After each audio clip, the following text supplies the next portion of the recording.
Aku terbang selama 7 jam, membawa rindu untuk memberinya kejutan. Tapi kejutan terbesar justru kuterima saat tanganku hanya berjarak beberapa senti dari pintu ruang rapatnya. Dari balik pintu itu, aku mendengar suamiku merencanakan kematianku demi uang asuransi dan seorang selingkuhan. Sebelum ceritanya dimulai, silahkan tulis di kolom komentar dari daerah mana saja teman-teman yang menonton cerita ini. Jangan lupa like dan subscribe agar channel ini bisa semakin berkembang dan bisa mempersembahkan cerita yang lebih menarik lagi. Langit di luar jendela pesawat adalah lautan biru tak bertepi, diselingi gumpalan awan putih yang tampak seperti kapas lembut. Yasmin menempelkan keningnya ke kaca yang dingin, merasakan getaran halus mesin yang membawanya semakin dekat pada tujuannya. 7 jam. Selama 7 jam ia melayang di angkasa, di antara bumi dan langit, dengan hati yang meluap-luap oleh perasaan rindu dan antusiasme yang membuncah. Setiap kilometer yang terlewati terasa seperti satu langkah lebih dekat menuju pelukan hangat Kenzo, suaminya. Kejutan ini akan menjadi kejutan termanis dalam 5 tahun pernikahan mereka. Yasmin tersenyum sendiri, membayangkan wajah Kenzo saat melihatnya berdiri di lobi hotel nanti. Pria itu pasti akan terbelalak. Matanya yang biasanya tajam akan melebar karena tak percaya. Mungkin ia akan terdiam sejenak, sebelum akhirnya tawa renyahnya pecah dan ia akan menarik Yasmin ke dalam pelukannya, mengangkat tubuh mungilnya seolah ia tak punya beban sama sekali. Kenzo selalu seperti itu. Penuh semangat, penuh kejutan, dan selalu bisa membuat Yasmin merasa seperti satu-satunya wanita di dunia. Perjalanan dinasnya keluar kota kali ini terasa lebih lama dari biasanya.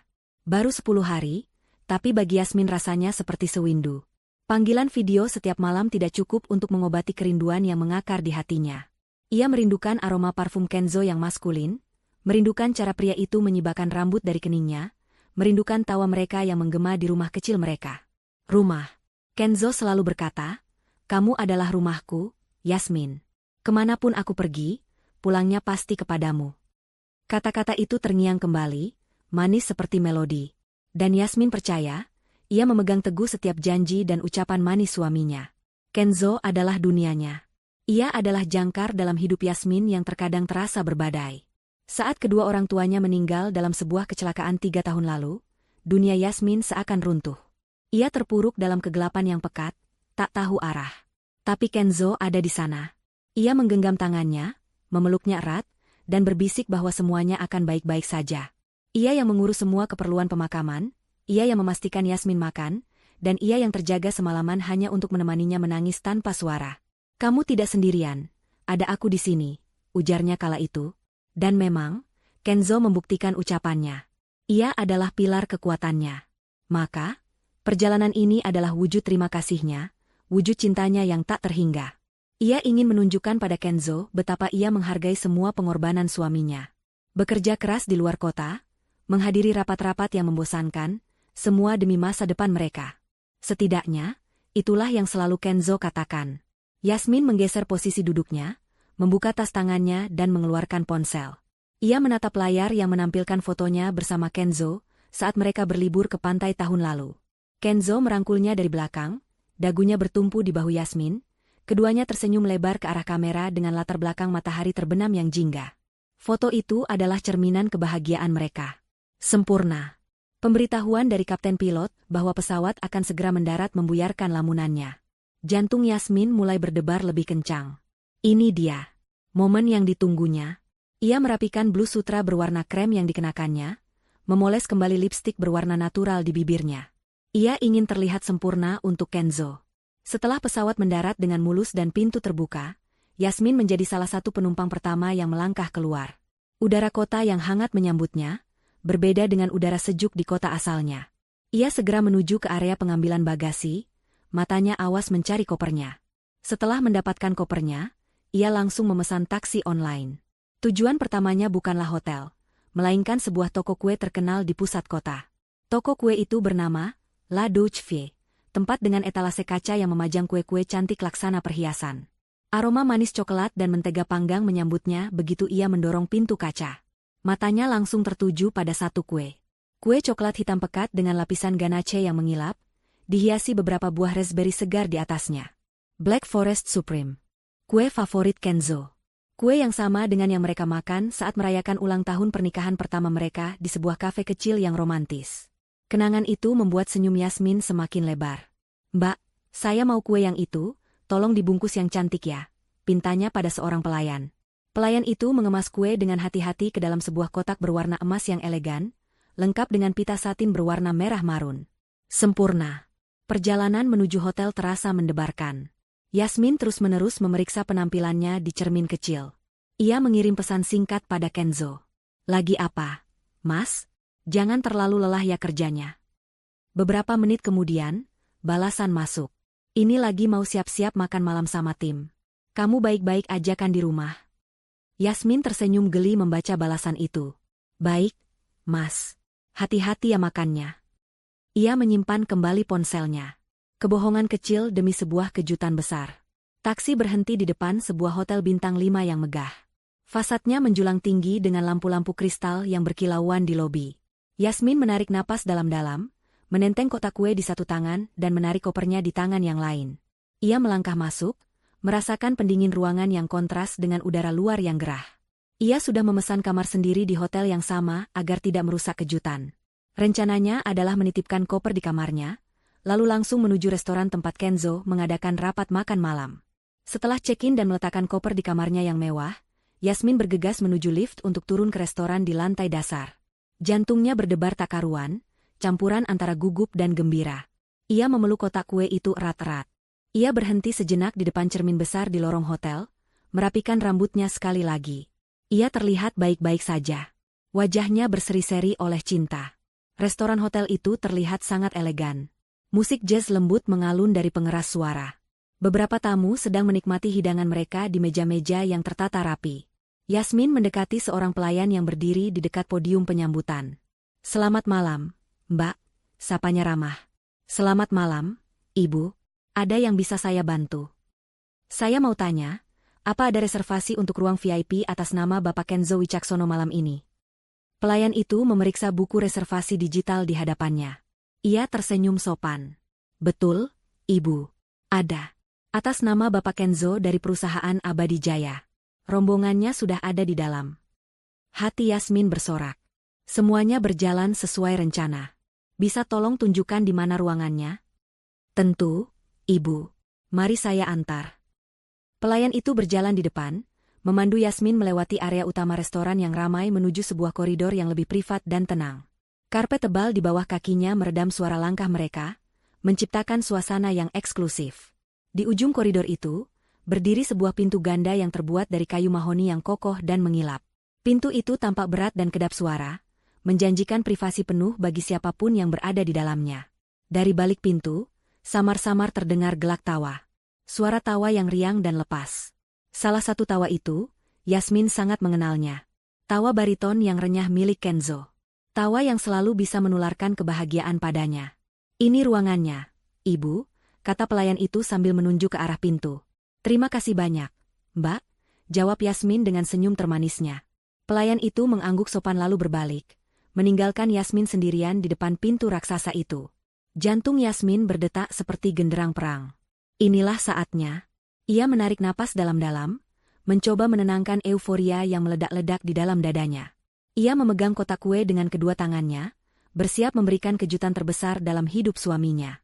Tangannya yang sedikit gemetar terangkat, hendak mendorong salah satu daun pintu. Ia sudah bisa membayangkan semua skenario indah di kepalanya. Pintu terbuka, semua mata tertuju padanya, Kenzo yang terkejut, lalu senyum bahagia yang merekah di wajah tampannya. Namun, tepat saat ujung jarinya menyentuh permukaan kayu yang dingin, sebuah kalimat dari dalam ruangan menghentikan seluruh gerakannya. Kalimat itu diucapkan oleh suara yang paling ia kenal di seluruh dunia. Suara Kenzo. Kalau saja istriku yang jelek itu mati, pasti uang asuransinya cair bisa buat lunasi semua utangku. Lumayan. Waktu seakan berhenti. Udara di sekitar Yasmin terasa tersedot habis dari paru-parunya. Napasnya tercekat di tenggorokan. Kata-kata itu diucapkan dengan nada santai seolah sedang membicarakan cuaca, menghantamnya seperti palu godam. Istriku yang jelek. Mati. Uang asuransi. Utang. Kepingan-kepingan kata itu berputar-putar di kepalanya, menolak untuk membentuk sebuah makna yang bisa ia terima. Ini pasti salah dengar. Ini tidak mungkin Kenzo. Kenzonya tidak akan pernah mengatakan hal sekeji itu. Tawa keras dari seorang pria lain menyusul, terdengar serak dan mengejek. Gila lu, bro, tapi idemu cemerlang juga. Terus kamu bisa nikah sama selingkuhanmu yang cantik ini kan? Kata pria itu. Tawa genit seorang wanita kemudian terdengar, melengking dan penuh kemenangan. Awas ya kalau cuma janji-janji aja, Mas Kenzo. Dunia Yasmin runtuh. Bukan lagi retak, tapi hancur berkeping-keping menjadi debu yang tak mungkin bisa disatukan kembali. Selingkuhan. Jadi ada seorang wanita di dalam sana. Wanita yang disebut cantik, kontras dengan dirinya yang baru saja disebut jelek oleh suaminya sendiri. Rasa dingin yang menusuk mulai merambat dari ujung kakinya, naik ke seluruh tubuhnya, dan membekukan hatinya. Kotak kue di tangannya yang tadi terasa ringan dan penuh harapan, kini terasa seberat batu nisan.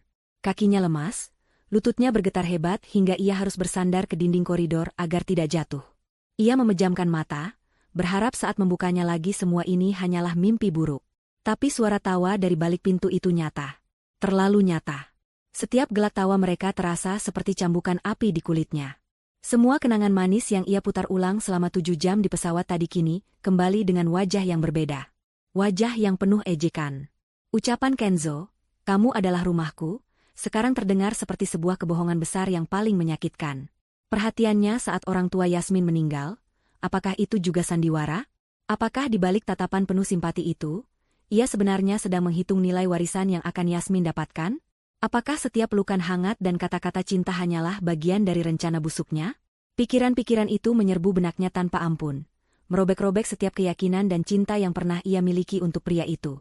Ia merasa begitu bodoh, begitu naif. Wanita rumahan yang lugu dan mudah dibohongi, persis seperti yang mungkin Kenzo dan wanita itu pikirkan tentangnya. Napas Yasmin mulai kembali, namun setiap tarikannya terasa menyakitkan, seolah ada beling di dalam paru-parunya. Ia membuka matanya. Tidak ada air mata. Rasa sakit yang ia rasakan terlalu dalam untuk bisa diungkapkan dengan tangisan. Yang ada hanyalah kehampaan yang luar biasa, sebuah lubang hitam yang menganga di dalam dadanya. Di tengah kehampaan itu, sesuatu yang lain mulai tumbuh. Sesuatu yang dingin, keras, dan tajam. Kemarahan. Bukan kemarahan yang meledak-ledak, tapi kemarahan yang membeku, yang mengubah setiap tetes kesedihannya menjadi baja. Ia tidak akan masuk ke dalam. Ia tidak akan memberi mereka kepuasan melihatnya hancur. Tidak. Wanita yang mereka sebut jelek dan bodoh itu tidak akan menangis di depan mereka. Dengan gerakan yang terasa kaku seperti robot, Yasmin menunduk. Ia meletakkan kotak kue berwarna emas itu dengan hati-hati di depan pintu mahoni. Kue coklat kesukaan Kenzo.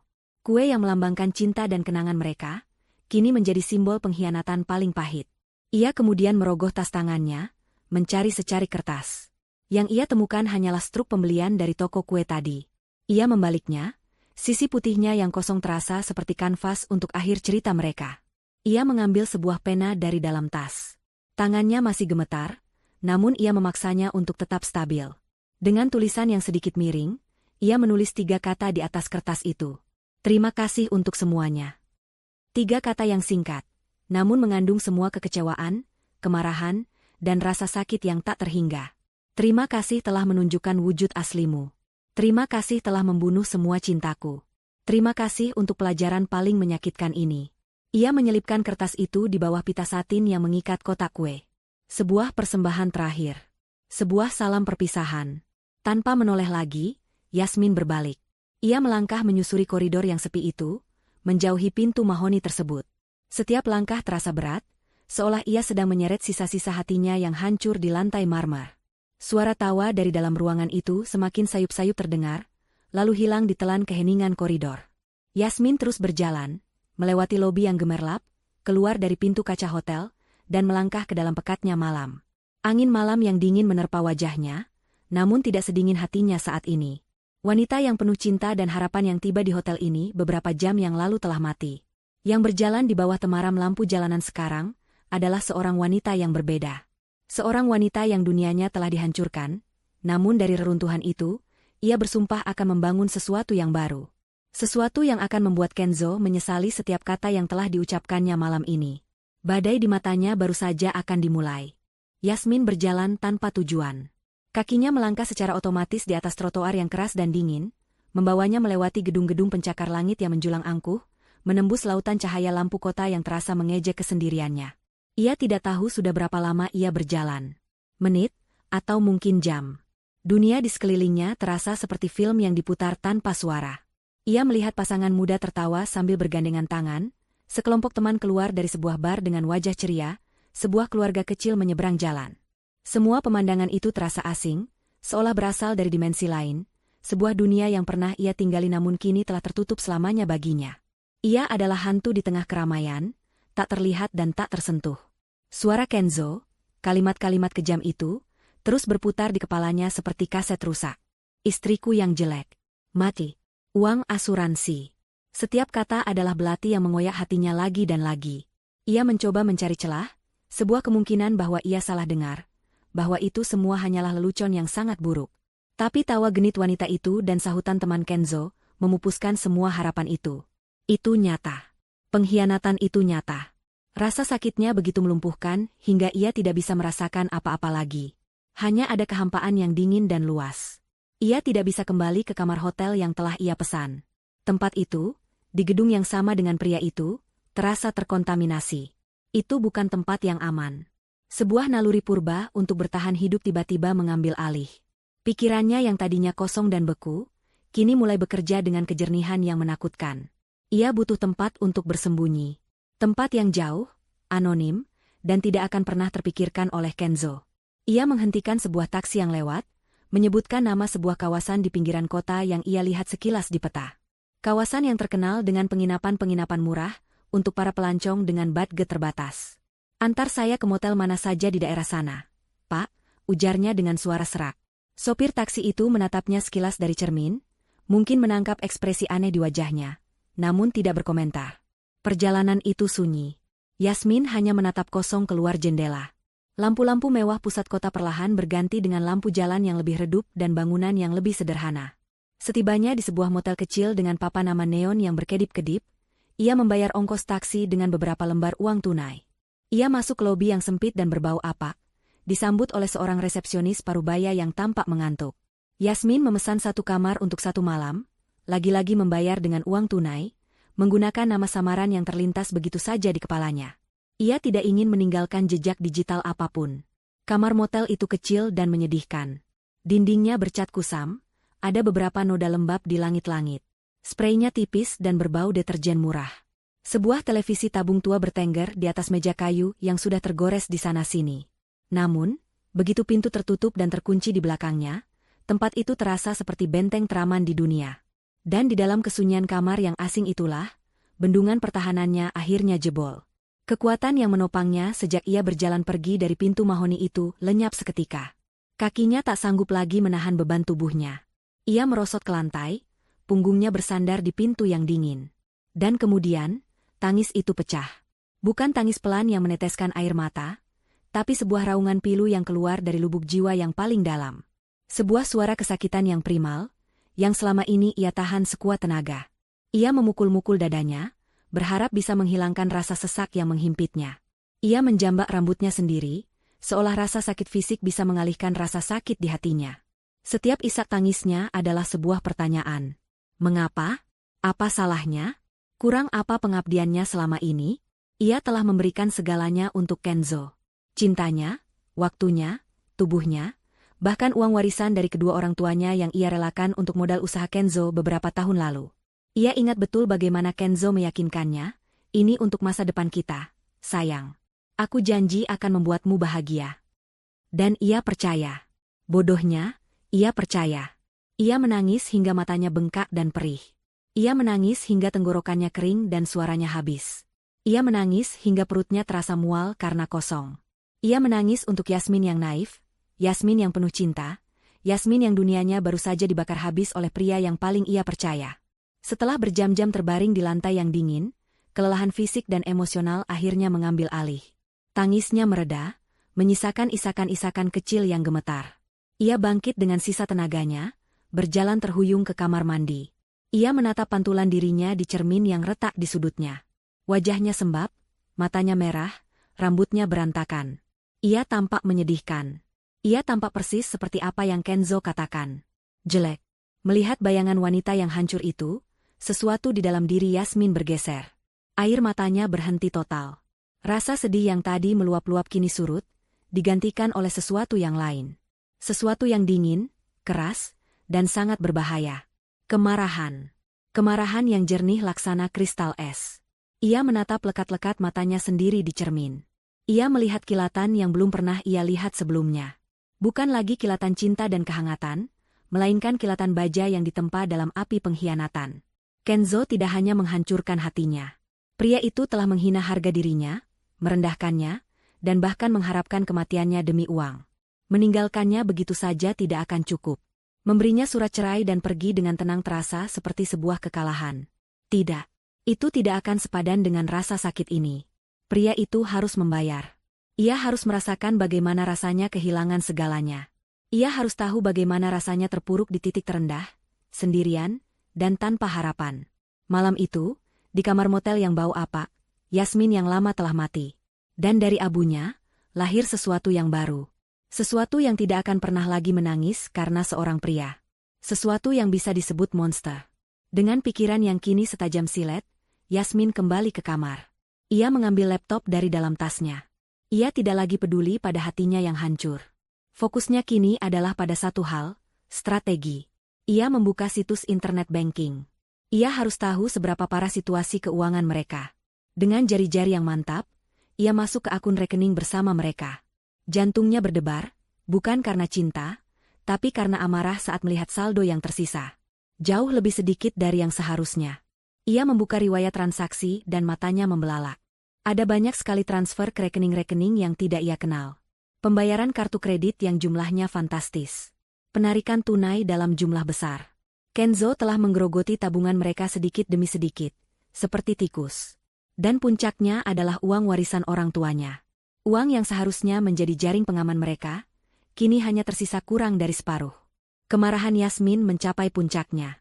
Uang itu adalah tetes darah terakhir dari orang tuanya. Kenzo telah mengotorinya dengan kebohongannya. Yasmin membuka tab baru. Ia teringat pernah membuka sebuah rekening pribadi atas namanya sendiri bertahun-tahun lalu, sebelum menikah. Sebuah rekening darurat yang ia rahasiakan, atas saran almarhumah ibunya. Perempuan harus punya pegangan sendiri. Nak, sekecil apapun itu, pesan ibunya dulu. Yasmin tidak pernah menyangka, pegangan, itu akan menjadi senjata utamanya. Ia masuk rekening rahasianya itu. Saldonya tidak banyak. Hanya sisa-sisa uang dari pekerjaan lamanya sebelum ia memutuskan menjadi ibu rumah tangga. Tapi rekening itu aktif. Rekening itu aman. Rekening itu tidak diketahui Kenzo. Tanpa ragu, ia kembali ke halaman rekening bersama mereka. Ia menatap angka yang tertera di sana, sisa dari warisan orang tuanya, sisa dari kerja kerasnya dulu. Dengan satu klik, ia memilih menu transfer. Ia memasukkan nomor rekening rahasianya. Ia mengetik seluruh nominal yang tersisa, hingga ke angka terakhir. Jari telunjuknya berhenti sejenak di atas tombol, konfirmasi. Inilah titik di mana tidak ada jalan untuk kembali. Inilah tembakan pertama dalam perang yang baru saja ia nyatakan. Dengan napas yang mantap, ia menekan tombol itu. Layar menampilkan pesan, transaksi berhasil. Di keheningan kamar motel itu, Yasmin tersenyum. Senyum pertama sejak dunianya hancur. Senyum yang dingin, tanpa kebahagiaan, dan penuh janji akan sebuah pembalasan. Pagi datang membawa cahaya matahari yang pucat, menembus celah tirai tipis di kamar motel. Yasmin terbangun di atas tempat tidur yang tidak nyaman, namun ia merasa lebih segar dari yang ia duga. Tidak ada lagi sisa kesedihan di matanya. Yang ada hanyalah daftar pekerjaan yang harus ia selesaikan, tersusun rapi di dalam benaknya yang kini bekerja dengan efisiensi mesin. Ia tidak punya waktu untuk meratapi nasib. Ia adalah seorang jenderal yang sedang mempersiapkan medan perangnya. Misi pertamanya hari ini, menghapus Yasmin yang lama dari muka bumi. Ia mandi dengan cepat, air dingin membantu menjernihkan sisa-sisa kantuknya. Ia mengenakan kembali pakaiannya dari semalam, pakaian yang terasa seperti kostum dari kehidupan orang lain. Ia berkemas, memastikan tidak ada satupun barang miliknya yang tertinggal di kamar itu. Ia check out dari motel, lagi-lagi membayar sisa tagihan dengan uang tunai. Langkah pertamanya adalah menuju sebuah pasar tradisional yang ramai dan padat. Di tengah hiruk-pikuk penjual dan pembeli, ia menjadi anonim. Ia membeli beberapa setel pakaian baru. Kaos oblong sederhana, celana jin murah, dan sebuah jaket lusuh. Pakaian yang sangat berbeda dari gaya feminin dan elegannya selama ini. Ia juga membeli sebuah topi dan kacamata hitam murahan. Ini adalah kamuflase pertamanya. Di sebuah toilet umum yang kotor di dalam pasar, ia berganti pakaian. Saat ia keluar, Yasmin yang modis telah hilang, digantikan oleh seorang wanita biasa yang tidak akan menarik perhatian siapapun. Langkah selanjutnya adalah komunikasi. Ia berjalan ke sebuah konter ponsel kecil yang menjual kartu SIM prabayar dan ponsel bekas. Ia membeli sebuah ponsel model lama yang hanya bisa untuk menelepon dan mengirim pesan, serta beberapa kartu SIM dari operator yang berbeda. Ia membayarnya dengan sisa uang tunai yang ia miliki. Di sebuah gang sepi, ia mengeluarkan ponsel mahalnya, ponsel yang penuh dengan foto-foto kenangan bersama Kenzo. Dengan hati yang beku, ia mematikan ponsel itu, mengeluarkan kartu SIM lamanya, dan mematahkannya menjadi 2 bagian kecil. Ia membuang serpihan itu ke selokan. Ini adalah simbol pemutusan hubungan yang nyata. Ia tidak akan bisa dilacak lagi. Ia kini adalah hantu dalam sistem. Dengan identitas barunya yang serba minimalis, Yasmin naik bus kota menuju terminal antar provinsi. Tujuannya adalah sebuah kota pesisir yang berjarak sekitar 3 jam perjalanan. Kota itu terkenal dengan pemandangan tebingnya yang dramatis dan lautnya yang ganas. Tempat yang indah, namun juga mematikan. Tempat yang sempurna untuk sebuah kecelakaan. Selama perjalanan di bus yang reot, pikirannya bekerja keras menyusun setiap detail rencananya. Ia tidak boleh melakukan kesalahan. Satu saja kesalahan kecil, maka semuanya akan berantakan. Ia harus menciptakan sebuah cerita yang meyakinkan, sebuah narasi yang akan dipercaya oleh polisi, oleh media, dan yang terpenting, oleh Kenzo. Narasi tentang seorang istri yang patah hati, yang mencari ketenangan di tepi laut, lalu sebuah tragedi terjadi. Setibanya di kota pesisir itu, suasana langsung berubah. Angin laut yang membawa aroma garam menyambutnya. Suara deburan ombak yang menghantam karang terdengar dari kejauhan. Yasmin berjalan kaki dari terminal menuju area tebing yang paling terkenal. Tempat itu cukup ramai oleh wisatawan di beberapa titik. Namun ada banyak jalan setapak terpencil yang jarang dilalui orang. Ia mencari lokasi yang tepat. Sebuah tanjung kecil yang menjorok ke laut, dengan pemandangan yang spektakuler namun juga berbahaya. Jalannya sedikit licin karena lumut, dan tidak ada pagar pengaman. Sempurna. Ia menunggu hingga sore hari, saat sebagian besar wisatawan sudah mulai pulang. Saat suasana mulai sepi, ia memulai aksinya. Ia mengeluarkan sebuah syal sutra dari tasnya. Syal kesayangannya, hadiah ulang tahun dari Kenzo 2 tahun lalu. Ia masih ingat bagaimana Kenzo melingkarkan syal itu di lehernya sambil berkata, agar kamu selalu merasa hangat seperti pelukanku. Yasmin tersenyum pahit. Dengan sengaja, ia menyangkutkan syal itu pada sebuah semak berduri di dekat tepi tebing. Ia menariknya sedikit agar beberapa serat kainnya benar-benar tersangkut, seolah-olah terlepas saat seseorang jatuh atau terpeleset. Itu adalah bukti pertama. Selanjutnya, ia mengambil dompetnya. Ia telah mengosongkan isinya, menyisakan hanya kartu identitasnya dan beberapa kartu keanggotaan yang tidak penting. Uang tunai dan kartu kredit serta debit sudah ia amankan di tempat lain.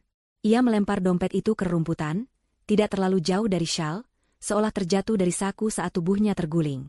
Itu adalah bukti kedua, sebuah penunjuk identitas korban. Terakhir, ia melakukan sesuatu yang paling sulit. Ia melepas anting berlian kecil dari salah satu telinganya. Anting pertama yang dibelikan Kenzo untuknya saat mereka masih berpacaran. Ia menggenggam anting itu erat-erat. Sebuah kilau kecil yang menyimpan begitu banyak kenangan palsu. Dengan napas tertahan, ia melemparkan anting itu ke celah bebatuan, tepat di bibir tebing. Sebuah detail kecil yang mungkin akan ditemukan oleh tim pencari yang teliti. Sebuah sentuhan akhir untuk melengkapi cerita tragisnya. Setelah semua bukti terpasang, Yasmin menyapu sekelilingnya, memastikan tidak ada yang melihatnya. Ia berjalan mundur dengan hati-hati, menyusuri kembali jalan setapak, lalu mengambil rute yang berbeda untuk kembali ke arah kota. Ia bergerak cepat dan efisien. Tidak ada keraguan dalam setiap langkahnya. Saat malam tiba, ia sudah berada di terminal bus lagi. Kali ini, ia membeli tiket untuk tujuan yang sama sekali berbeda. Sebuah kota kecil yang terpencil di pegunungan, jauh dari laut, jauh dari semua kenangan. Perjalanan bus malam itu terasa panjang. Yasmin tidak tidur. Ia hanya menatap kegelapan di luar jendela. Pikirannya sudah melompat ke fase berikutnya dari rencananya. Ia telah menanam benihnya, sekarang ia hanya perlu menunggu benih itu tumbuh menjadi pohon kekacauan yang akan menimpa Kenzo. Beberapa hari kemudian, di sebuah kamar sewaan yang sederhana di kota pegunungan yang sejuk, Yasmin menjalankan rutinitas barunya. Ia hidup dengan sangat hemat, hanya keluar untuk membeli kebutuhan pokok. Sebagian besar waktunya dihabiskan di depan laptopnya. Menggunakan ponsel baru dan koneksi internet publik dengan VPN untuk menyamarkan jejaknya, ia mulai memantau berita. Ia membuka portal berita lokal dari kota tempat Kenzo bekerja, juga berita dari kota pesisir tempat ia menghilang. Selama 2 hari pertama, tidak ada apa-apa. Jantungnya sedikit cemas. Apakah rencananya gagal? Apakah tidak ada yang menemukan jejaknya? Namun, di hari ketiga, jantungnya berdebar kencang saat melihat sebuah judul berita utama. Seorang wanita dilaporkan hilang oleh suaminya, petunjuk ditemukan di tepi tebing. Ia mengklik tautan itu dengan jari gemetar. Artikel itu menjelaskan bagaimana seorang pengusaha bernama Kenzo Wicaksono melaporkan istrinya, Yasmin, hilang setelah tidak bisa dihubungi selama berhari-hari. Laporan itu ditindaklanjuti dengan penemuan beberapa barang pribadi milik Yasmin di sebuah tebing yang berbahaya. Polisi menduga korban terpeleset dan jatuh ke laut. Tim SAR sedang melakukan pencarian. Dan di bawah artikel itu, terpampang sebuah foto. Fotonya. Foto yang diambil saat mereka berlibur, foto di mana ia tersenyum bahagia, dengan Kenzo merangkulnya. Foto yang sama yang ia pandangi di pesawat. Melihat wajahnya sendiri terpampang sebagai korban sebuah tragedi terasa surreal. Rasa dingin menjalari tulang punggungnya, namun itu bukan rasa takut. Itu adalah rasa kemenangan yang kelam. Umpan telah dimakan. Permainan telah resmi dimulai. Kenzo, sang suami yang berduka, kini berada tepat di tengah panggung yang telah ia siapkan. Sudut pandang kini beralih pada Kenzo. Malam setelah rapat makan malam yang sukses itu, ia kembali ke kamar hotelnya dengan perasaan puas. Kesepakatan bisnis yang ia incar selama berbulan-bulan akhirnya berada di genggamannya. Lily, rekan kerjanya yang menawan, menemaninya hingga ke depan lift dengan senyum penuh janji. Kenzo merasa berada di puncak dunia. Ia sama sekali tidak menyadari keberadaan kotak kue berwarna emas di depan pintu ruang VIP yang sudah dibersihkan oleh staf hotel beberapa jam sebelumnya. Baginya, malam itu adalah sebuah kemenangan. Ia merebahkan diri di tempat tidur empuk, mengirim pesan singkat pada Yasmin yang ia yakini sedang tertidur lelap di rumah mereka yang jauh. Meeting lancar. Aku capek sekali. Langsung tidur ya. Pesan itu adalah sebuah alibi, sebuah formalitas untuk mempertahankan citra suami yang baik. Ia tidak mengharapkan balasan. Keesokan paginya, Kenzo terbangun dengan perasaan segar. Ia memeriksa ponselnya, dan sedikit mengernyit saat tidak menemukan balasan atau pesan selamat pagi dari Yasmin. Biasanya, istrinya itu tidak pernah absen. Mungkin Yasmin sedang sibuk atau marah karena ia tidak menelepon semalam. Kenzo mengabaikannya. Ia punya hal yang lebih penting untuk dipikirkan. Seharian itu ia habiskan untuk menindaklanjuti hasil rapat dan merayakan kesepakatannya bersama Lily. Ia mencoba menelepon Yasmin di sore hari, namun panggilannya langsung masuk ke kotak suara. Rasa kesal mulai muncul. Yasmin tidak biasanya seperti ini. Sikapnya yang merajuk terkadang bisa sangat merepotkan. Ia mengirim pesan lagi, kali ini dengan nada sedikit lebih tajam. Kamu di mana? Kenapa telepon tidak diangkat? Tidak ada balasan. 2 hari berlalu dalam keheningan. Kenzo mulai merasa sedikit cemas.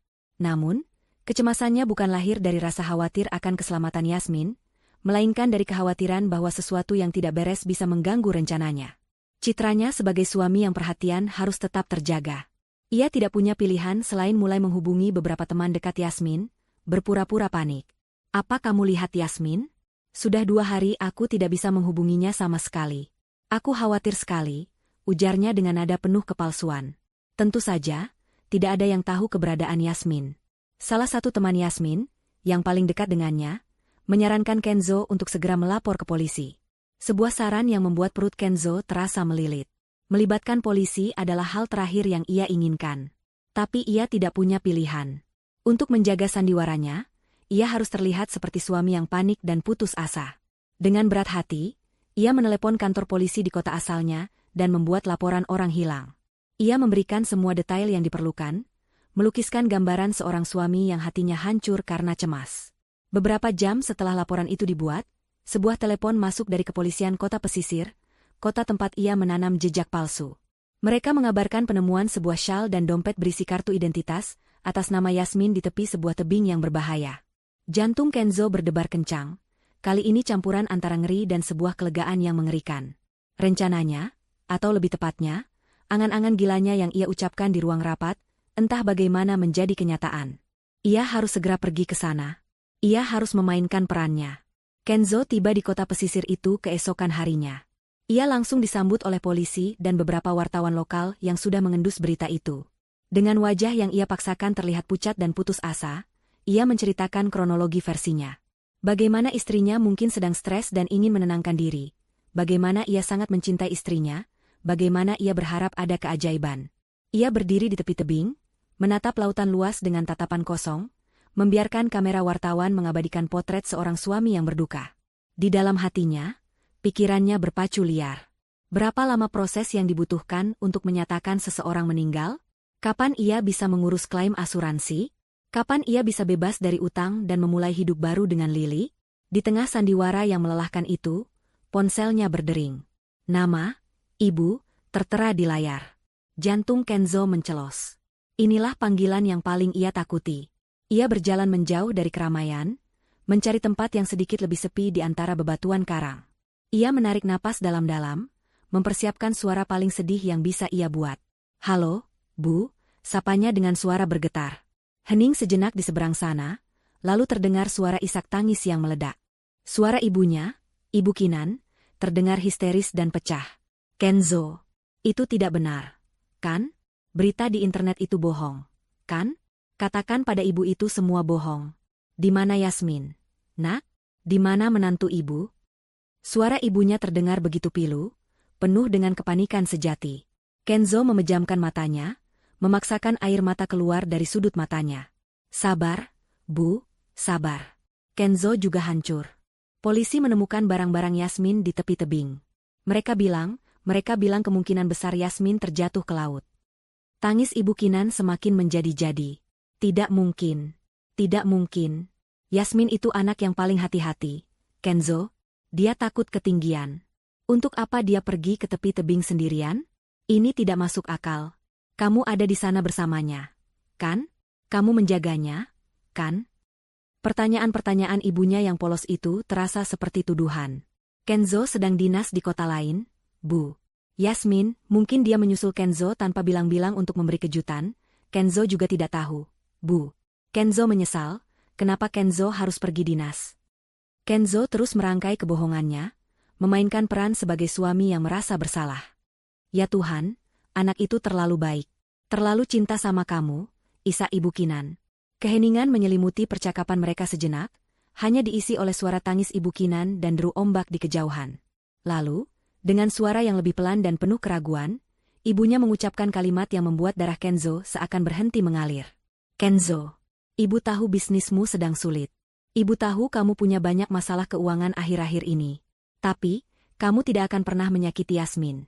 Kan, Nak? Kamu sayang sama dia, kan?"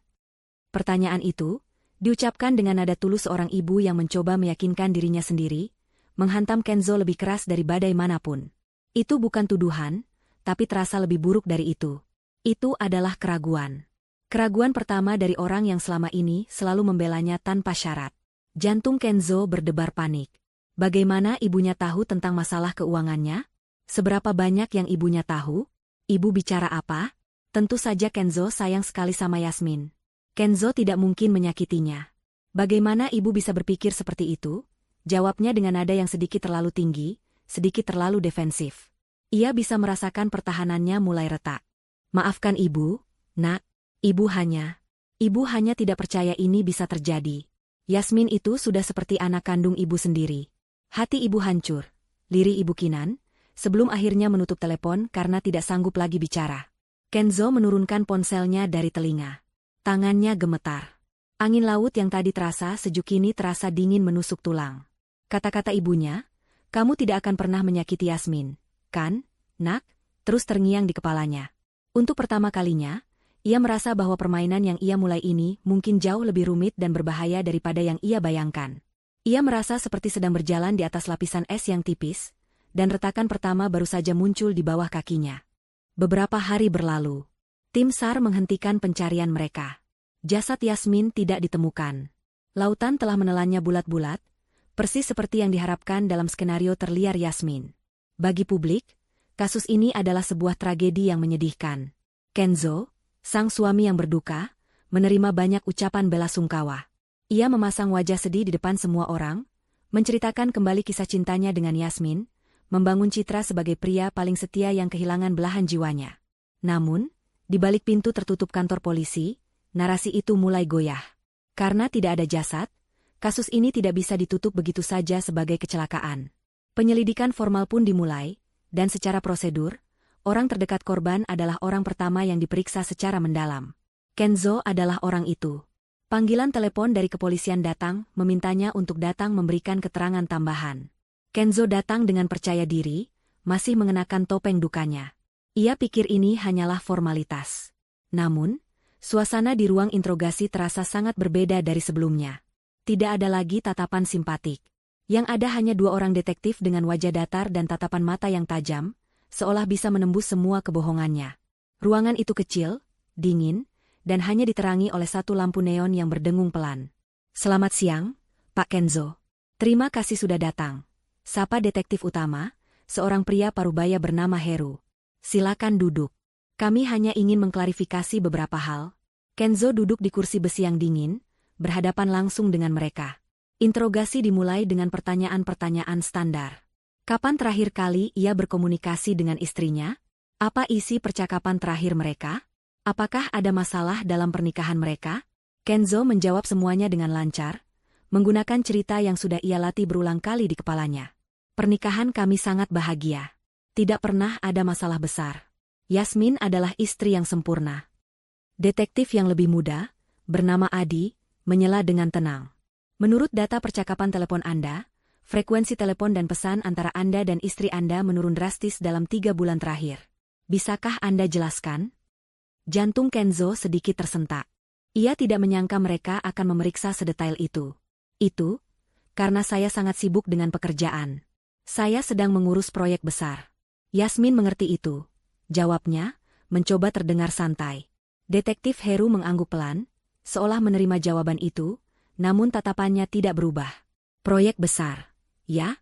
Kami juga mendengar dari beberapa sumber bahwa bisnis Anda sebenarnya tidak sedang dalam kondisi baik. Anda memiliki beberapa utang kepada pemasok dan pinjaman di beberapa bank yang mulai jatuh tempo. Apakah itu benar, Pak Kenzo?" Pertanyaan itu telak.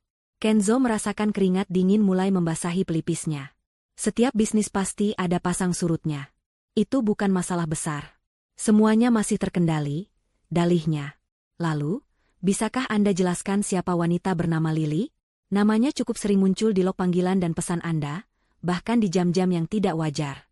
Jauh lebih sering daripada Anda menghubungi istri Anda sendiri," timpal detektif Adi, suaranya tetap datar namun terasa menusuk. Kenzo membeku. Mereka tahu tentang Lily. Lily hanya rekan kerja. "Kami sedang menangani proyek yang sama, jadi wajar kami sering berkomunikasi," jawabnya, suaranya sedikit bergetar. Ia bisa merasakan jerat itu mulai mengencang di lehernya. Para detektif saling berpandangan sejenak. Kemudian, detektif Heru mendorong sebuah map tipis ke tengah meja, menggesernya ke arah Kenzo. "Kalau begitu, mari kita bicarakan hal lain. Tentang ini." Kenzo membuka map itu dengan ragu. Di dalamnya ada salinan sebuah dokumen. Matanya membelalak saat membaca judul di bagian atas. "Polis Asuransi Jiwa." Atas nama tertanggung, Yasmin. Penerima manfaat, Kenzo Wicaksono. Dan angka yang tertera di sana membuatnya pusing. 5 miliar rupiah. Ini hanya polis asuransi biasa. "Untuk perlindungan masa depan," kata Kenzo, suaranya nyaris tidak terdengar. Detektif Heru mencondongkan tubuhnya ke depan, tatapannya mengunci mata Kenzo. "Yang membuat kami tertarik bukan polisnya, Pak Kenzo. Tapi faktanya, polis ini baru saja Anda tingkatkan nilai pertanggungannya 3 kali lipat bulan lalu. Tepat seminggu sebelum Anda berangkat untuk perjalanan dinas ini. Dan pembayaran premi terakhir yang cukup besar itu, Anda lakukan hanya 2 hari sebelum istri Anda dilaporkan hilang. Bisakah Anda jelaskan kebetulan yang luar biasa ini?" Kata-kata itu menghantam Kenzo seperti ribuan ton batu. Ini dia. Jebakan itu. Rencananya yang serakah, yang ia anggap brilian, kini telah berubah menjadi senjata paling mematikan yang diarahkan tepat ke jantungnya. Ia mencoba bicara, tapi tidak ada suara yang keluar. Tenggorokannya kering. Semua penjelasan yang bisa ia pikirkan terdengar konyol dan memberatkan. Mengatakan itu untuk perlindungan akan terdengar seperti ia sudah merencanakan sesuatu. Mengatakan itu hanya kebetulan akan terdengar seperti kebohongan yang paling bodoh. Ia tergagap, saya hanya berpikir itu investasi yang bagus. Untuk masa tua kami." Wajah para detektif tetap tanpa ekspresi. Mereka tidak percaya padanya. Kenzo tahu itu. Ia bisa melihatnya di mata mereka. Di mata mereka, ia bukan lagi suami yang berduka. Ia adalah seorang pria yang terlilit utang, memiliki selingkuhan, dan baru saja menaikkan asuransi jiwa istrinya sesaat sebelum sang istri menghilang secara misterius. Ia adalah tersangka utama. Lingkaran setan itu telah dimulai. Berita tentang penyelidikan yang intensif ini bocor ke kantornya. Rekan-rekan kerjanya yang ikut makan malam bersamanya dipanggil untuk bersaksi. Untuk melindungi diri mereka sendiri, mereka menceritakan, lelucon, Kenzo tentang istri dan uang asuransi. Mereka memang menyebutnya lelucon, tapi di telinga polisi, itu terdengar seperti sebuah motif. Beberapa hari kemudian, Kenzo dipanggil oleh atasannya. Dengan berat hati, perusahaan memutuskan untuk menonaktifkannya dari semua tugas dan jabatannya sampai kasus ini selesai. Reputasinya di dunia kerja hancur dalam sekejap. Ia berjalan keluar dari kantor polisi hari itu dengan perasaan hampa. Terik matahari terasa membakar kulitnya. Ia tidak lagi melihat tatapan iba dari orang-orang. Yang ia lihat kini adalah tatapan curiga dan menghakimi.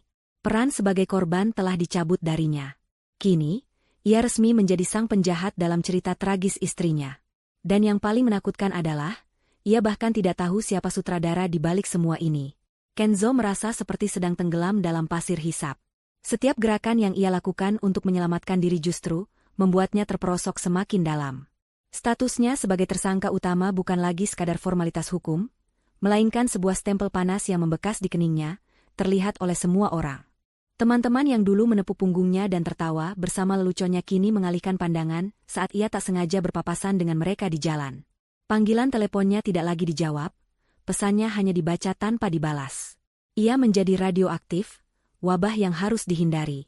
Mereka semua, para rekan kerja yang ikut bersulang untuk kesepakatan bisnisnya malam itu, kini sibuk menyelamatkan kapal mereka sendiri, membiarkannya tenggelam sendirian di tengah badai yang ia ciptakan. Dalam keputusasaannya, hanya ada satu nama yang tersisa di benaknya. Satu-satunya orang yang ia yakini masih berada di pihaknya. Lily, ia adalah sekutunya, partnernya dalam kebohongan ini, meskipun secara tidak langsung. Lily pasti mengerti. Lily pasti akan memberinya kekuatan. Digerakkan oleh kebutuhan akan validasi dan dukungan, Kenzo mengendarai mobilnya menuju apartemen Lily. Pikirannya kacau, merangkai kata-kata yang akan ia ucapkan. Ia akan meyakinkan Lily bahwa semuanya akan baik-baik saja, bahwa ini hanyalah rintangan kecil. Ia akan berjanji bahwa begitu uang asuransi itu cair, mereka akan pergi jauh dari sini dan memulai hidup baru yang mewah, persis seperti yang selalu mereka impikan. Ia berpegang pada fantasi itu seolah-olah itu adalah sebuah pelampung. Namun, saat pintu apartemen Lily terbuka, wajah yang menyambutnya bukanlah wajah penuh simpati atau cinta. Wajah Lily pucat pasi, matanya memancarkan ketakutan dan kemarahan yang tidak disembunyikan.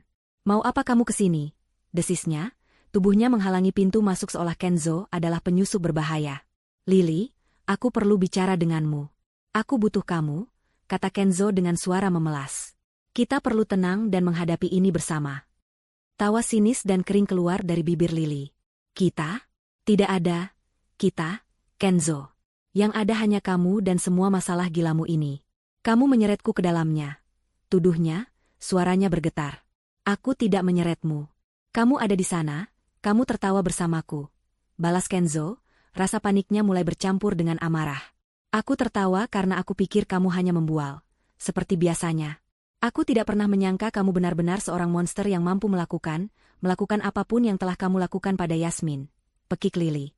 "Aku tidak melakukan apa-apa padanya. Dia jatuh sendiri. Ini kecelakaan," sanggah Kenzo, namun kebohongannya terdengar lemah bahkan di telinganya sendiri. "Kecelakaan? Lalu bagaimana dengan asuransi 5 miliar itu? Kenzo? Bagaimana dengan utang-utangmu yang baru aku tahu dari berita? Kamu tidak pernah jujur padaku.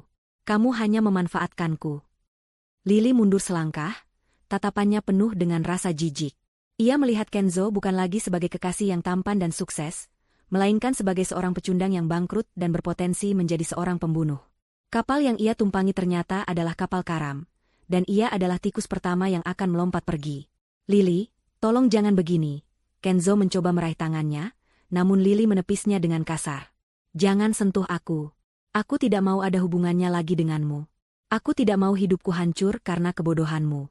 Aku kira kamu adalah tiketku menuju kehidupan yang lebih baik, ternyata kamu adalah tiket sekali jalan menuju penjara." Air mata mulai mengalir di pipi Lily. Tapi itu bukan air mata kesedihan, melainkan air mata kemarahan dan penyesalan atas keputusannya sendiri yang salah. Kenzo menatapnya dengan nanar, tidak percaya. Wanita yang dulu memujanya, yang bergelayut manja di lengannya, kini menatapnya seolah ia adalah sampah. Pilar dukungan terakhirnya baru saja retak di depan matanya. Jadi begini saja? Kamu akan meninggalkanku begitu saja setelah semua yang kita lalui? Tanyanya dengan suara serak. Memangnya apa yang sudah kita lalui? Beberapa malam di hotel dan janji-janji kosong? Itu tidak sepadan dengan risiko aku harus duduk di ruang interogasi polisi. Kenzo, tegas Lily. Pergi sekarang. Dan jangan pernah temui aku lagi. Dengan kata-kata itu, Lily membanting pintu tepat di depan wajah Kenzo. Suara bantingan pintu itu terasa seperti sebuah vonis. Ia berdiri termangu di koridor apartemen yang steril itu selama beberapa saat, sebelum akhirnya berbalik dan berjalan gontai menuju mobilnya. Rasa sepi yang dingin dan menusuk mulai menyelimutinya. Namun, ia tidak tahu bahwa pengkhianatan Lily tidak berhenti sampai di situ. Untuk menyelamatkan dirinya, Lily memutuskan untuk melakukan serangan preventif. Sore itu juga, ia mendatangi kantor polisi. Dengan berlinang air mata palsu, ia memberikan kesaksian. Ia melukiskan dirinya sebagai korban, seorang wanita lugu yang termakan bujuk rayu Kenzo. Ia ceritakan bagaimana Kenzo sering mengeluh tentang istrinya, bagaimana Kenzo terobsesi dengan uang, dan sering berbicara tentang polis asuransi sebagai jalan keluar dari masalah keuangannya. Ia bahkan melebih-lebihkan cerita, menambahkan detail-detail fiktif yang membuat Kenzo terdengar semakin manipulatif dan berbahaya. Ia mengubah dirinya dari seorang kaki tangan menjadi saksi kunci yang memberatkan. Malam itu, Kenzo kembali ke rumahnya yang terasa kosong dan dingin. Rumah yang dulu penuh dengan kehangatan tawa Yasmin, kini terasa seperti sebuah makam. Ia berjalan masuk ke kamar tidur mereka, berharap bisa menemukan sedikit saja sisa kedamaian. Namun, pemandangan yang menyambutnya justru menjadi pukulan telak terakhir yang menghancurkan sisa-sisa kekuatannya. Sisi lemari pakaian milik Lily, yang selama beberapa bulan terakhir sering menginap di sana saat Yasmin tak ada, kini kosong melompong. Semua gaun mahal, tas bermerek, dan sepatu hak tinggi yang pernah dibelikannya telah lenyap. Lily telah mengemasi semua barangnya. Di atas meja rias yang biasa Yasmin gunakan, tergeletak secari kertas kecil. Bukan surat cinta atau penyesalan. Hanya sebuah kalimat singkat yang ditulis dengan tergesa-gesa. Tangan Kenzo gemetar saat mengambilnya. Kertas itu bertuliskan, "Jangan cari aku lagi. Aku sudah menceritakan semuanya pada polisi." Kenzo meremas kertas itu di tangannya. Kakinya lemas. Ia jatuh terduduk di tepi tempat tidur. Napasnya terasa sesak. Ia benar-benar sendirian sekarang. Ditinggalkan, dikhianati, dan dibuang seperti sampah. Semua tikus telah melarikan diri, meninggalkannya sendirian untuk tenggelam bersama kapalnya yang karam. Hari-hari berikutnya terasa seperti siksaan tanpa akhir bagi Kenzo. Ia mengurung diri di dalam rumah, tak berani menatap dunia luar. Tirai jendela selalu tertutup rapat, menciptakan suasana remang-remang yang suram, cerminan dari kondisi jiwanya. Para penagih utang yang dulu hanya menelepon, kini mulai berani datang ke rumahnya, menggedor-gedor pintu dan meneriakkan makian. Surat pemecatan resmi dari kantornya datang melalui kurir. Ban mengirimkan surat peringatan penyitaan rumah. Dunianya benar-benar runtuh, kepingan-kepingannya berserakan di kakinya. Ia mencoba menghubungi ibunya berkali-kali, berharap mendengar suara yang bisa memberinya sedikit saja kehangatan, sedikit saja harapan. Namun, setiap panggilannya tidak pernah diangkat. Ibu Kinan, benteng pertahanan terakhirnya, kini telah membangun tembok yang tak bisa ia tembus. Suatu sore, saat Kenzo sedang duduk termangu di ruang tamu yang berdebu, bel pintu berbunyi. Ia terlonjak kaget, mengira itu adalah penagih utang lagi. Namun saat ia mengintip dari jendela, ia melihat sosok wanita parubaya yang sangat ia kenal berdiri di teras. Ibunya. Perasaan lega yang aneh menjalari dirinya. Akhirnya, ibunya datang. Ibunya pasti sudah memaafkannya. Ia pasti datang untuk memeluknya dan mengatakan bahwa semua akan baik-baik saja. Dengan tangan gemetar, Kenzo membuka pintu. "Ibu." Sapanya dengan suara serak. Ibu Kinan menatapnya. Wajah wanita yang dulu selalu penuh senyum hangat itu kini kuyu dan penuh gurat kesedihan yang mendalam. Matanya bengkak, seolah sudah berhari-hari tidak berhenti menangis. Ia tidak tersenyum. Ia juga tidak melangkah masuk untuk memeluk putranya. Ia hanya berdiri di ambang pintu, menatap Kenzo seolah sedang melihat orang asing. "Ibu boleh masuk?" tanya Ibu Kinan. Suaranya terdengar datar dan lelah. "Tentu, Bu." "Masuklah," jawab Kenzo, menyingkir untuk memberi jalan. Ibu Kinan melangkah masuk ke dalam rumah yang terasa pengap dan tak terurus itu. Ia tidak duduk. Ia hanya berdiri di tengah ruang tamu, pandangannya menyapu sekeliling, berhenti sejenak pada foto pernikahan Kenzo dan Yasmin yang masih terpajang di dinding. Ia menghela napas panjang yang terdengar bergetar. "Kenapa kamu lakukan ini, Kenzo?" tanyanya pelan, tanpa menatap putranya. "Ibu tidak bicara soal Yasmin." "Maksud ibu, kenapa kamu melakukan ini semua? Utang? Perempuan lain di rumah yang kamu bangun bersama istrimu? Di mana hatimu, nak?" Kenzo tergagap. "Ibu, Kenzo bisa jelaskan. Bisnis sedang sulit," Kenzo panik. "Dan Lily dia bukan siapa-siapa, Bu. Itu hanya sebuah kesalahan." Ibu Kinan akhirnya menoleh, menatap Kenzo tepat di mata. Tatapannya tidak lagi mengandung kehangatan, hanya kekecewaan yang tak bertepi. "Kesalahan?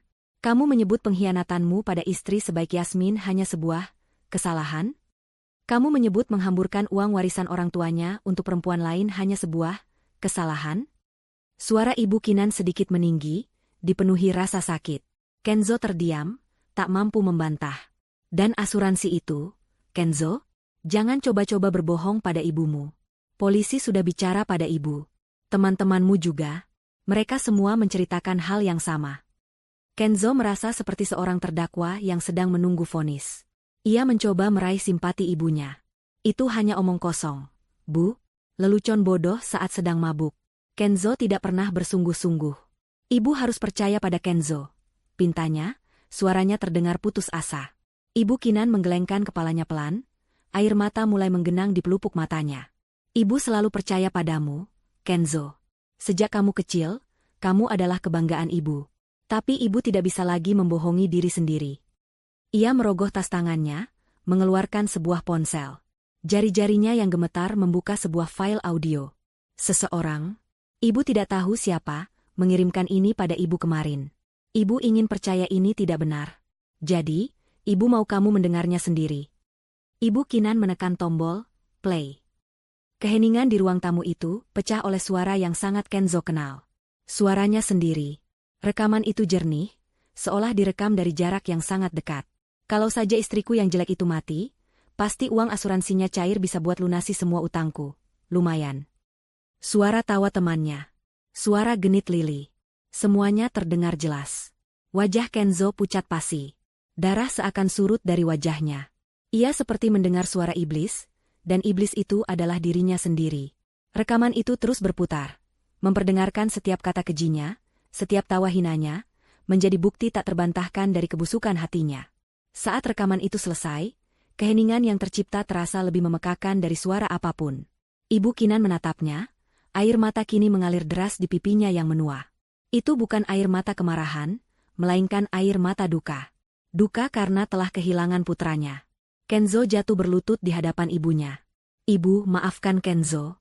Ibu, Kenzo mohon, itu bukan Kenzo yang sebenarnya." Isaknya, mencoba memeluk kaki ibunya.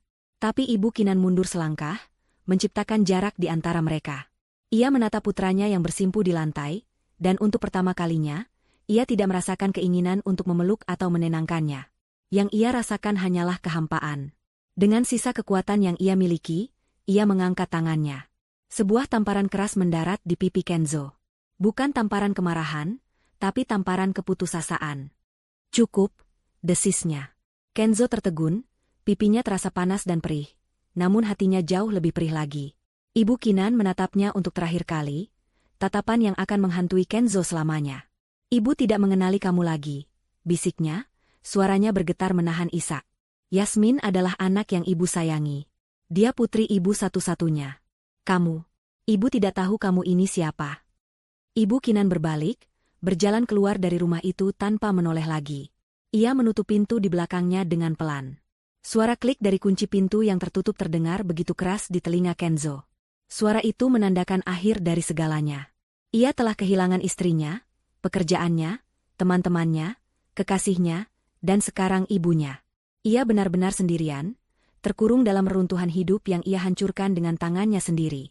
Langit di luar jendela rumah Kenzo berwarna kelabu, sama kelabunya dengan perasaannya. Keheningan di dalam rumah terasa begitu pekat hingga menyesakan, hanya dipecah oleh suara detak jam dinding yang terdengar seperti hitungan mundur menuju kehancurannya. Sejak ibunya melangkah keluar dari pintu itu, Kenzo merasa seperti sehelai daun kering yang terlepas dari rantingnya, terombang-ambing tanpa arah. Ia tidak makan, tidak tidur, hanya duduk termangu di sofa yang sama, menatap kosong ke dinding di hadapannya. Foto pernikahannya dengan Yasmin masih tergantung di sana, sebuah monumen kebohongan yang kini terasa mengejeknya tanpa henti. Wajah Yasmin di foto itu, yang tersenyum begitu tulus dan penuh cinta, kini tampak seperti wajah seorang malaikat yang telah ia hianati dan buang ke dalam neraka. Pagi itu, suara gedoran keras di pintu depan membuyarkan lamunannya yang kosong. Bukan lagi gedoran para penagih utang yang penuh amarah, melainkan gedoran yang tegas, berirama, dan penuh otoritas. Kenzo bergeming, berharap siapapun di luar sana akan pergi jika ia abaikan. Tapi gedoran itu semakin keras, diiringi suara teriakan, "Polisi, buka pintunya!" Jantung Kenzo serasa berhenti berdetak. Ia tahu hari ini akan datang.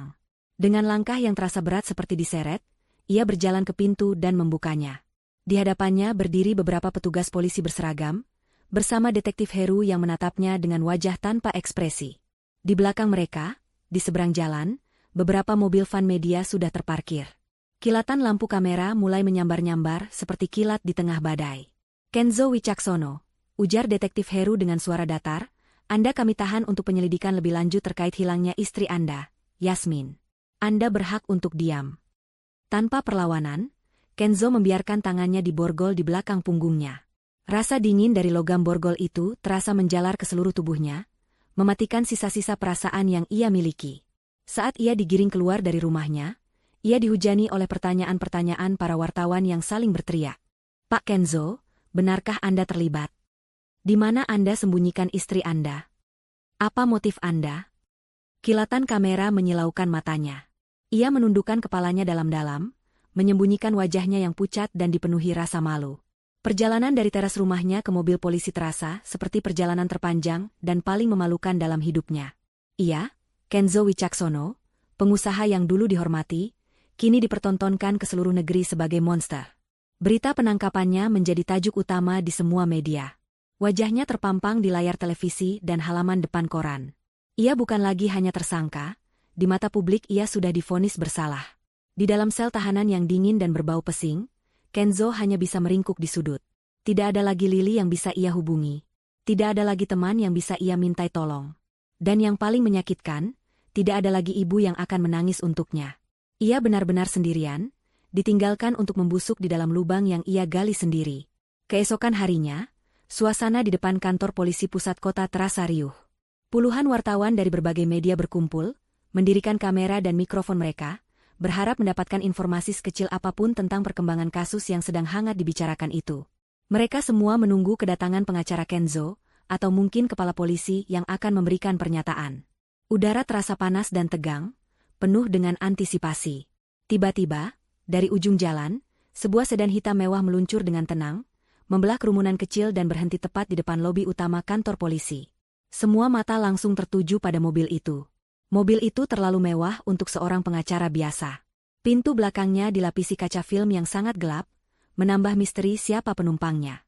Para wartawan langsung merangsek maju, mengarahkan kamera mereka ke pintu mobil. Pintu itu terbuka. Hal pertama yang terlihat adalah sepasang sepatu hak tinggi berwarna hitam legam, berkilau dan berdesain sangat tajam. Lalu, sepasang kaki jenjang berbalut celana bahan berwarna krem yang jatuh sempurna. Dan kemudian, sesosok wanita melangkah keluar dari mobil itu dengan gerakan yang anggun dan penuh percaya diri. Kerumunan wartawan terdiam sesaat, mencoba mencerna pemandangan di depan mereka. Wanita itu memiliki potongan rambut bob yang sangat modern dan tegas, membingkai wajah tirusnya. Ia mengenakan setelan blazer berwarna senada dengan celananya, sebuah pakaian yang menyiratkan kekuatan dan profesionalisme. Matanya yang tajam tersembunyi di balik kacamata hitam berukuran besar yang mahal. Salah seorang wartawan yang berdiri paling depan terkesiap, lalu berteriak dengan suara tak percaya, Itu Yasmin. Ibu Yasmin." Teriakan itu memecah keheningan, dan kerumunan itu meledak dalam kekacauan. "Ibu Yasmin, Anda masih hidup. Apa yang sebenarnya terjadi? Anda diculik? Siapa pelakunya?" Pertanyaan-pertanyaan itu menghujani Yasmin dari segala arah. Blitz kamera menyala tanpa henti, menciptakan badai cahaya di sekelilingnya. Namun, wanita itu tidak terpengaruh sedikitpun. Ia berdiri tegak, dagunya terangkat, seolah dinding suara dan cahaya itu tidak ada. Seorang pria berbadan tegap dengan setelan jas mahal keluar dari pintu mobil yang lain. Ia jelas seorang pengacara kelas atas. Ia berjalan ke sisi Yasmin, berperan sebagai perisai, dan dengan tenang membuka jalan bagi mereka untuk masuk ke dalam lobi. Yasmin berjalan dengan langkah yang mantap, tidak tergesa-gesa, melewati lautan wartawan yang histeris itu seolah sedang berjalan di atas karpet merah. Di dalam kantor polisi, berita tentang kedatangan Yasmin menyebar seperti api. Para petugas yang berlalu lalang berhenti melangkah, berbisik-bisik dan menatap dengan penuh rasa ingin tahu. Kepala polisi sendiri yang turun untuk menyambutnya, wajahnya menunjukkan campuran antara keterkejutan dan kelegaan. Sementara itu, di salah satu lorong yang lebih sepi, Kenzo sedang digiring oleh 2 orang petugas. Ia baru saja selesai menjalani sesi interogasi lagi, sebuah sesi yang semakin menyudutkannya. Ia berjalan dengan kepala tertunduk, mengenakan seragam tahanan berwarna oranye yang membuatnya tampak kuyu dan kalah. Langkahnya terseret, tanpa semangat. Dan kemudian, takdir mempertemukan mereka. Dari ujung lorong yang berlawanan, Yasmin berjalan dengan langkah anggunnya, didampingi oleh pengacaranya dan kepala polisi. Kenzo mengangkat kepalanya saat mendengar suara langkah kaki yang mendekat. Matanya terpaku pada sosok wanita yang berjalan ke arahnya. Otaknya membeku, menolak untuk memproses informasi yang diterima oleh matanya. Wanita itu, wanita dengan aura kekuatan yang mengintimidasi itu, wajahnya, rambutnya berbeda, pakaiannya berbeda, seluruh pembawaannya berbeda, tapi mata itu, Kenzo mengenali mata itu. Langkahnya berhenti total. Para petugas yang mengawalnya ikut berhenti. Yasmin? Sebuah bisikan lirih, penuh ketidakpercayaan, keluar dari bibir Kenzo yang kering dan pecah-pecah. Yasmin berhenti berjalan, hanya beberapa meter di depannya. Seluruh lorong terasa senyap. Ia mengangkat tangannya dan dengan gerakan yang sangat pelan, ia menurunkan kacamata hitamnya. Mata mereka bertemu. Kenzo mencari sesuatu di dalam tatapan Yasmin. Mungkin sisa cinta, sisa kemarahan, atau bahkan kebencian. Tapi ia tidak menemukan apapun. Mata Yasmin yang dulu selalu menatapnya dengan penuh kehangatan dan pemujaan, kini kosong. Dingin. Seperti menatap sebuah permukaan danau yang membeku. Itu adalah tatapan yang ia berikan pada sesuatu yang tidak penting, sesuatu yang tidak berarti, sesuatu yang bahkan tidak layak untuk dibenci. Setelah beberapa detik yang terasa seperti keabadian, Yasmin kembali mengenakan kacamatanya.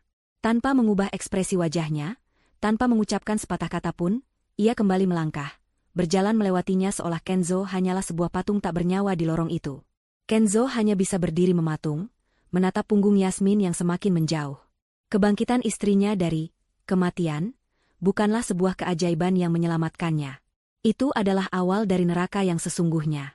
Sang ratu telah kembali, bukan untuk menyelamatkan pangerannya, tapi untuk membakar habis kerajaannya hingga menjadi abu. Ruang konferensi pers di kantor polisi itu penuh sesak.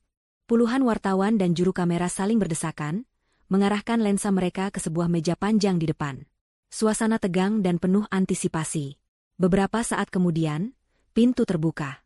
Yasmin melangkah masuk, diikuti oleh pengacaranya, Tuan Wijaya, dan kepala polisi.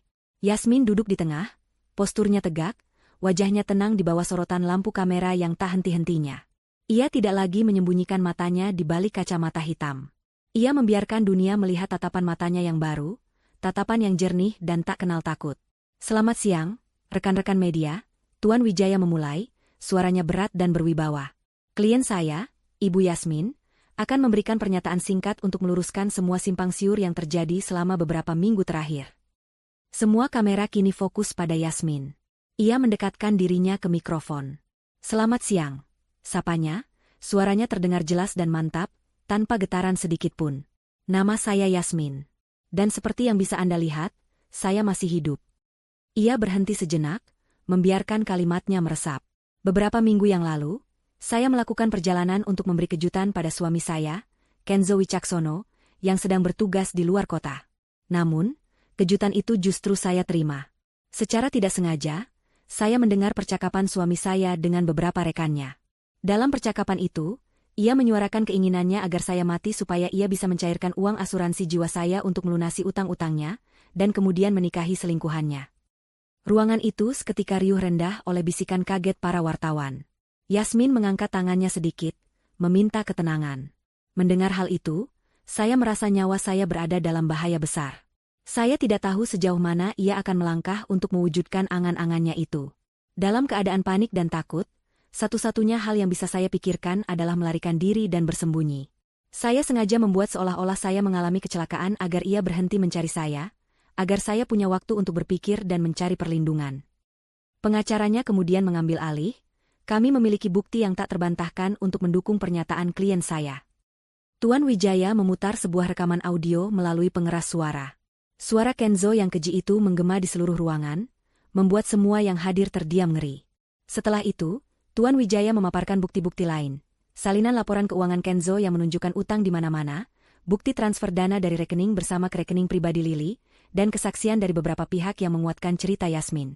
Narasi publik berbalik 180 derajat dalam sekejap. Yasmin, yang tadinya adalah korban tragis, kini menjadi pahlawan yang cerdik dan selamat. Kenzo, yang tadinya adalah tersangka pembunuhan, kini menjadi penjahat licik yang rencananya terbongkar. Ia dibebaskan dari tahanan atas tuduhan menghilangkan nyawa, namun kebebasannya hanya berlangsung beberapa menit. Di lobi kantor polisi, ia langsung ditangkap kembali. Kali ini dengan serangkaian tuduhan baru, konspirasi untuk melakukan penipuan asuransi, memberikan laporan palsu kepada pihak berwajib, dan pencemaran nama baik. Lily, sang selingkuhan, juga ikut terseret. Ia dituntut karena menerima dana hasil penggelapan dan memberikan kesaksian palsu. Proses hukum berjalan dengan cepat.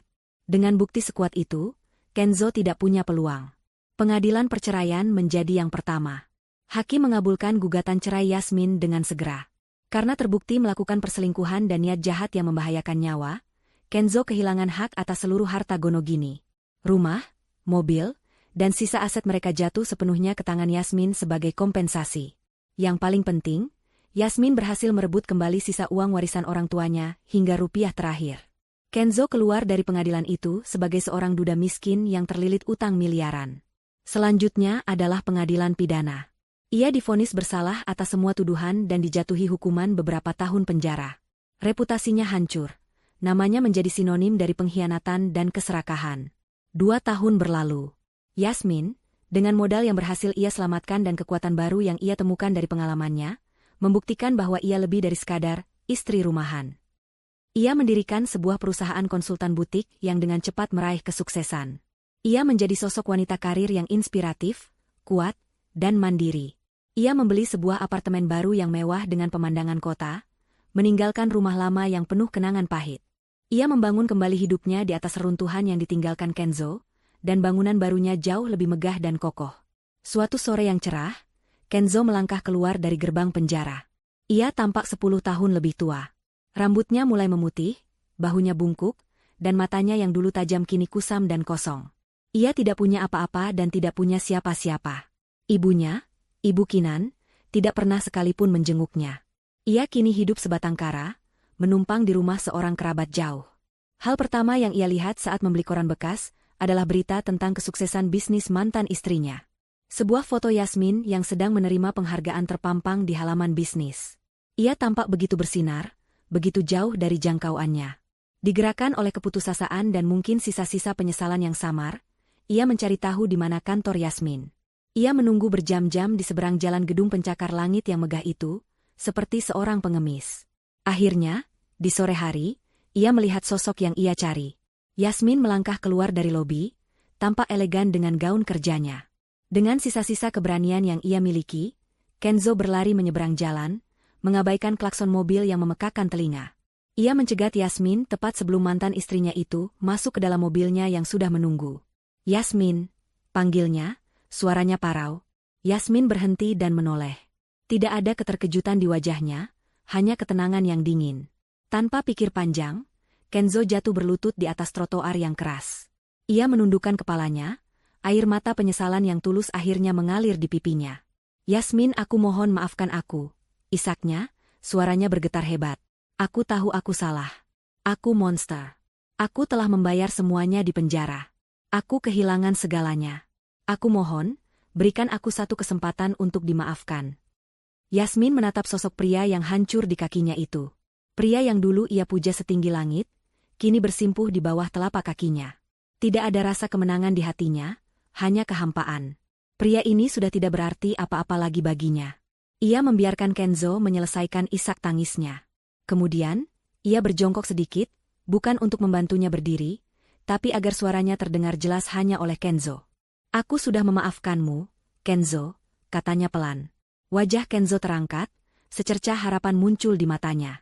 Sungguh? Ya, lanjut Yasmin. Aku memaafkanmu karena kamu sudah tidak penting lagi. Kemarahan hanya untuk orang yang masih berarti. Harapan di mata Kenzo padam seketika. Yasmin tersenyum tipis, senyum yang tidak mencapai matanya. Omong-omong, bagaimana rasa kue coklat malam itu? Tanyanya dengan suara yang lembut namun menusuk. Pasti pahit, ya? Ia tidak menunggu jawaban. Ia berdiri tegak, merapikan gaunnya, lalu berbalik dan masuk ke dalam mobilnya. Kenzo hanya bisa menatap mobil mewah itu melaju pergi, membawanya menjauh dari Yasmin untuk selamanya. Ia tetap berlutut di sana, di tengah keramaian kota, seorang diri dengan karma pahit yang harus ia telan seumur sisa hidupnya.